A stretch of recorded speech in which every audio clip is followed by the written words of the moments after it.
I have the Mark's a bit of bio here. Mark is manager of the Northern Command Operations at the Northern Territory Emergency Services (NTES), which is part of the tri-service agency known as Anti-Police Fire and Emergency Service.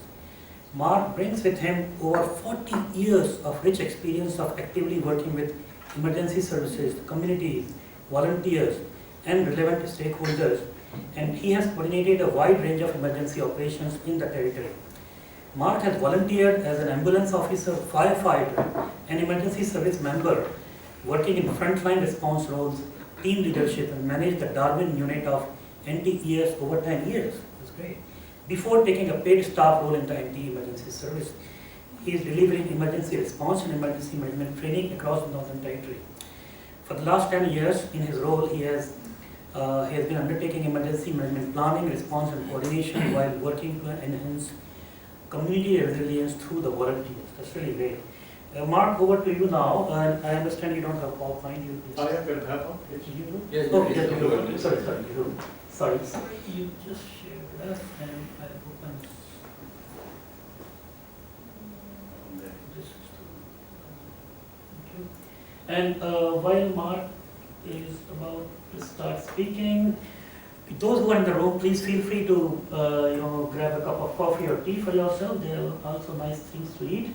And I hope I'm in the screen sharing mode and resume the slideshow. Sorry, something.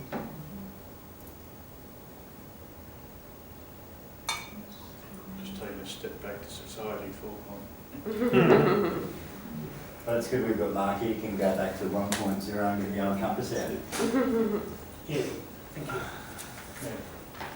Thank you very much, Nicholas, and thank you very much for inviting me along. We did have a very good discussion this morning, and this will value add to that somewhat and engender some discussion within the group. I think you've heard a fair bit about me. I started off in 1980 as a 12-year-old ambulance cadet. St John Ambulance here in the Territory back then was primarily a volunteer organisation itself, and relied on volunteers even for the provision of an ambulance service for most of the week, in fact. Progressing through volunteering, I did a bit of time interstate, spent some time in a couple of fire services around northern Queensland and with the CFS in South Australia before returning back to Darwin and volunteering with NT Emergency Service. I was lucky enough to get a job in 2001 as a training officer, and spent a lot of time travelling about communities and setting up, in fact, a number of volunteer units around the Territory, Maningrida, Wadair, and a couple of other smaller places in the meantime. These days I run a bunch of volunteers. In my region I'm responsible for the northern half of the Territory for emergency planning and response. And so I get all the floods, the cyclones, big storms and so on. Coming into fire season, we help out where we can with that as well. Our approach to the volunteers is quite a simple statement, in that our volunteers are the community. They're the people who are going to be on the ground at the time things happen, and they'll come from within the community to help their own community. It's part of a self-recovery principle, which is part of the framework of an emergency response and recovery process around Australia in particular, and having the community help itself engenders a sense of getting past a grieving point and so on, and just helping the community get back off its knees and get up and running again. Our volunteers are formal. They exist under an Emergency Management Act. There's a formal process for people to apply and join. Our people are required to go through criminal history checks and other probity checks as well. And we issue them an official uniform and identification card. So everyone gets one of these to identify them as a volunteer. And these will also get them into a lot of the facilities around the territory as well. So it's quite a formal process to go through. To set up a volunteer, each volunteer will cost us around $2,000 in uniform, ID cards and so on to get set up. So it's a fairly substantial investment, and that's paid for by the NT government at this stage. Formal training is undertaken. We have courses that are registered under the National Training Qualifications units, and they undergo assessment, they become qualified, they can gain certificates, they can gain up to an associate diploma in our level of, in our particular field. So that's in operations for SES. Some of our training is not formal insofar as it doesn't necessarily obtain a national qualification, but we require some skills and training that aren't necessarily picked up and carried elsewhere, so we deliver our own courses in that respect. Another very important part of our business here in the Territory is our Act enables a series of protections to come in place under certain conditions where volunteers can't be sacked from their job. They can't lose seniority in their job if that's an important part of their work, and they can't necessarily lose holidays as part of doing what they're doing for their communities. Most of that process is invoked when we have what we call declarations in place. So within our Act we have 3 levels of declaration: an emergency situation, an emergency, and a disaster. Each one of those invokes a different set of powers and so on, but it also invokes protection for volunteers. If we call them out and we pull them out of work, they can't be sacked, they can't lose entitlements and so on. They don't have to be paid, their employers don't have to pay them for the time that they're out, but they can't lose their jobs over what they're doing. Challenges for us, competing interests and agencies. So, as I indicated before, and I know Steve here is a volunteer firefighter, my daughter, who Steve knows, is actually a volunteer in 3 agencies. Pardon me. She volunteers for NTES. She's a fire volunteer. She's also a St John Ambulance volunteer. So she's very busy. I'm not quite sure how she raises 2 girls, and she's married to a policeman as well, so you know, everything's really busy around their lives. So we have competing interests in a lot of our scopes, so we're competing for the same people quite often. We did some time ago establish a beast known as a FIR, which was a Fire and Emergency Response Group, and essentially in a remote area in particular, you're competing for the same people. So rather than compete, we formed a group that came together and does the same job. So sometimes they wear yellow, sometimes they wear orange. St John aren't out in remote areas, so we aren't competing for the green yet, but I'm sure we'll get there. There are other service clubs out there as well, Kiwanis, Lions and so on, that are all keen in helping communities. Sports is obviously a huge thing in the Territory, and of course there's a standard good old work-life family balance, so that can be a challenge for us to go. Pardon me. When I first started back in 1987, we had around 1,000 volunteers in the books. Today, we have around 250. Some of that's a little bit of clearing out of some cobwebs, if you like, but not a lot. And we seem to sort of hover around the 250 to 300 mark. That's pretty average. But we have numbers increase, numbers decrease, some fluctuations. We suffered a bit after COVID. Pardon me.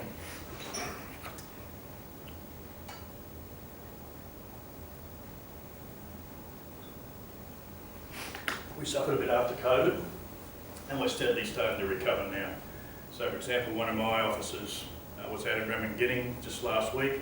he's picked up 9 people in a recruitment drive there straight up. So that's a very good result, an excellent result for a community such as Ramingenning. We average per unit around 6 to 8 members where we have them. Around our major centres, so Darwin, Palmerston, Katherine, Alice Springs, they might be around 30 odd members. Remote area issues, accessibility. Pardon me. Accessibility can be an issue insofar as roads closed during the wet. Access in and out is by air only generally, or by water. And usually when holidays and so on hit, when people leave community, they leave community for a while and don't come back. So often we lose our volunteers there as well. So we have a very transient population. Sorry. My throat.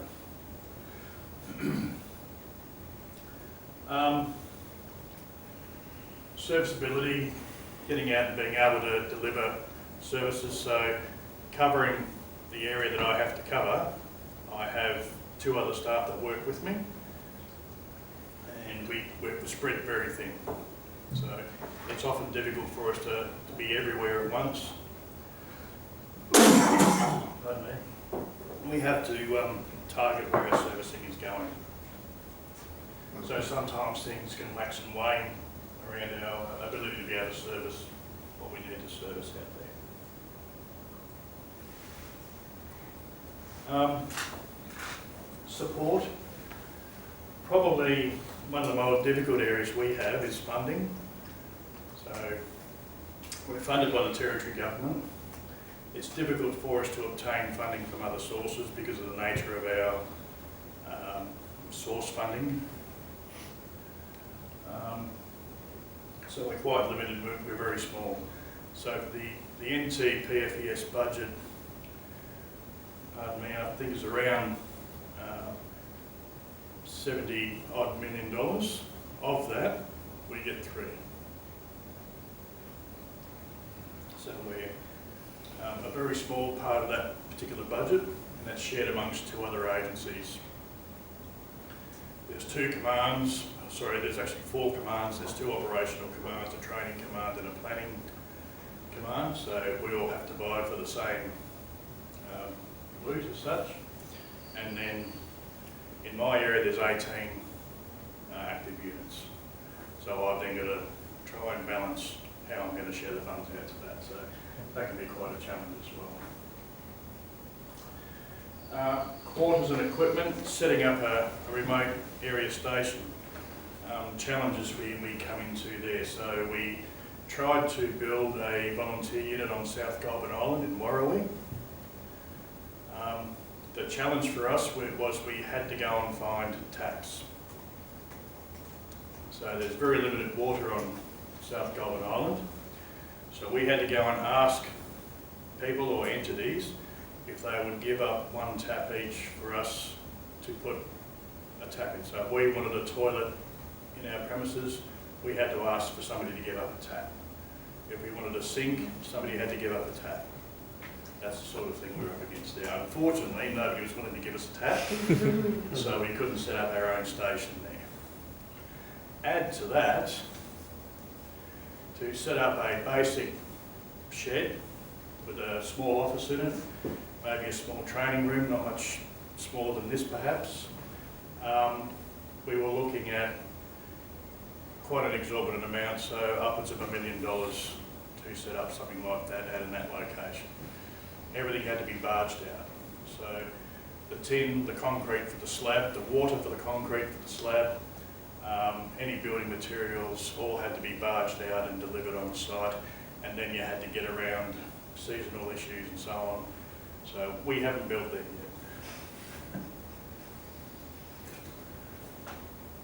The obverse of that is if we don't have facilities, we don't have proper equipment, don't have training and so on, we lose people.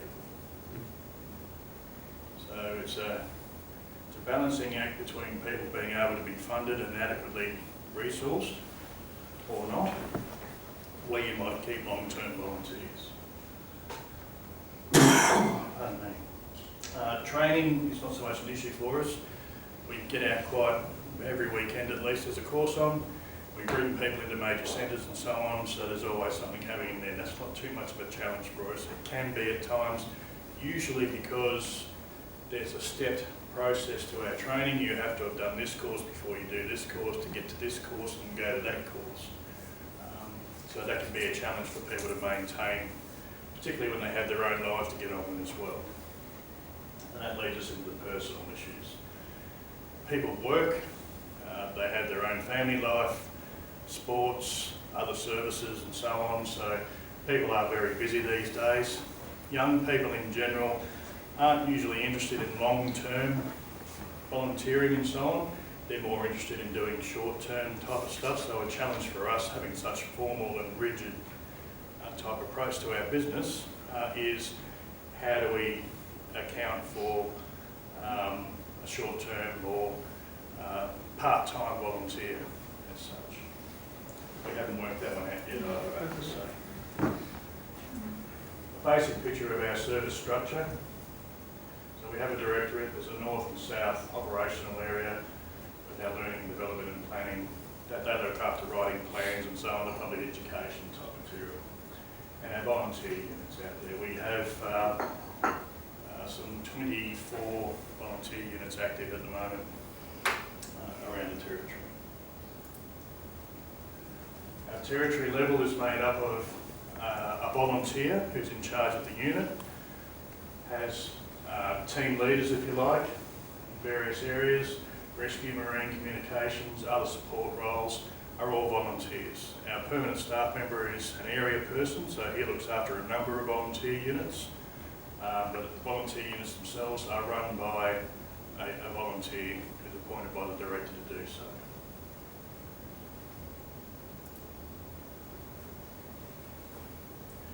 The operational structure of things, for us to be called out, the call centre or an emergency operations centre is running. We have a 24/7 territory duty officer who carries a phone. They receive the call for assistance. They will then turn out the appropriate or nearest unit who will then provide a response team to whatever capacity they can in a local sense. Sometimes the call centre EOC is often going to be the local police officer in remote areas who will call out the volunteers directly.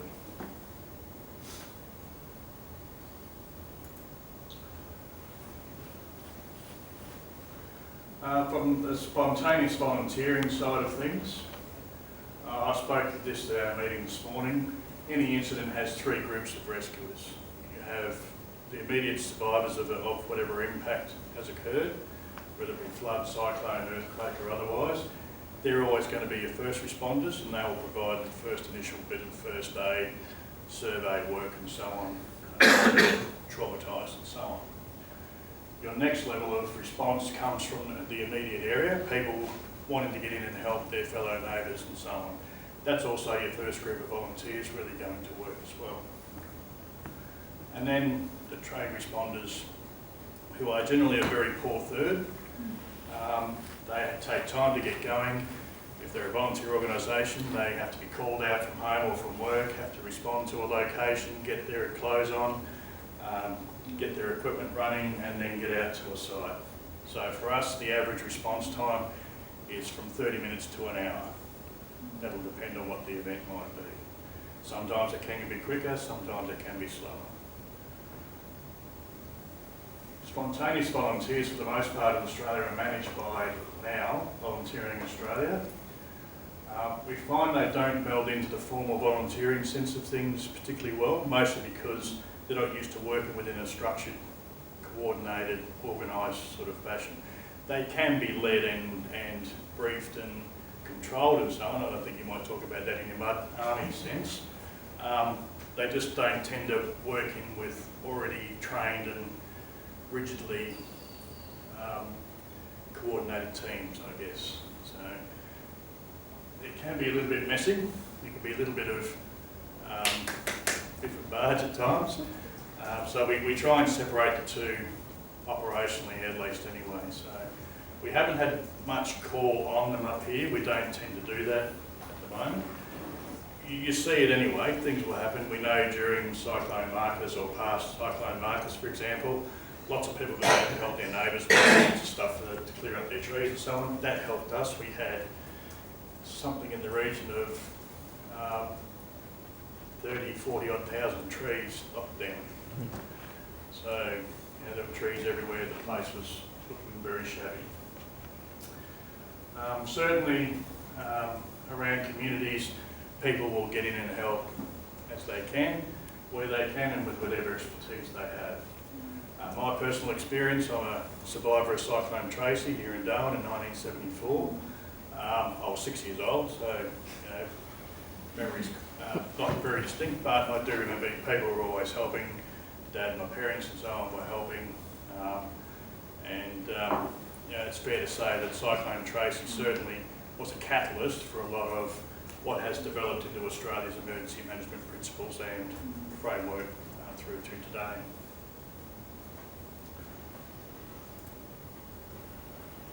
That's it for me, thank you. Thank you very much.